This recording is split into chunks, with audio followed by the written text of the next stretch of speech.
গেছে।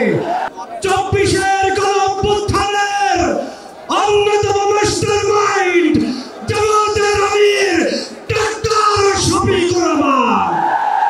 সংগ্রামী সহযোদ্ধা ভাইরা, আগামী বাংলাদেশে চাঁদাবাজ, সন্ত্রাস, পাথর দিয়ে মানুষ হত্যা মেনে নেওয়া হবে না, হবে না, হবে না।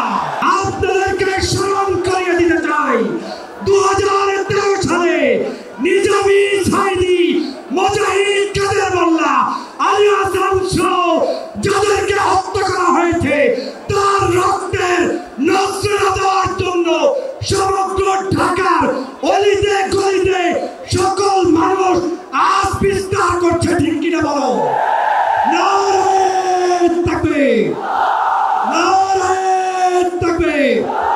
অতএব সেই রক্তের জবাব দিতে হবে, সেই রক্তের জবাব দিতে হবে ব্যালট বিপ্লবের মাধ্যমে। আগামী দিনে ঐক্যবদ্ধ বাংলাদেশ গড়তে কারা কারা রাজি আছো? নারায়ে তাকবীর, নারায়ে তাকবীর।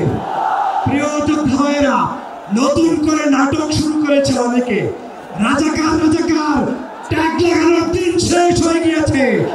বাংলাদেশে এখন থেকে স্বাধীনতার 54 বছর পরে যারা এই রাজাকার শব্দ উচ্চারণ করে ইসলামী ঐতিহ্যকে ধ্বংসের ষড়যন্ত্র করবে, তাদের দাঁত ভাঙা জবাব দেওয়ার জন্য সবাইকে প্রস্তুত থাকতে হবে। আগামীর বাংলাদেশ কলেমার বাংলাদেশ, আগামীর বাংলাদেশ ইসলামের বাংলাদেশ। মহাযাত্রীরা, আলেমদের মধ্যে বৈষম্য দেখতে চাই না। বাংলাদেশের সমগ্র রাজনৈতিক ঐক্য করতে হবে দেশ বিনির্মাণের জন্য। সেই উদাত্ত আহ্বান জানিয়ে জামাতের নেতৃবৃন্দকে আমাকে এখানে সুযোগ দেওয়ার জন্য ধন্যবাদ জানিয়ে বক্তব্য শেষ করছি। আল্লাহ হাফেজ। বাংলাদেশ জিন্দাবাদ, বাংলাদেশ জামাত ইসলামী দীর্ঘজীবী হোক, জিন্দাবাদ। আসসালামু আলাইকুম ওয়া রাহমাতুল্লাহ।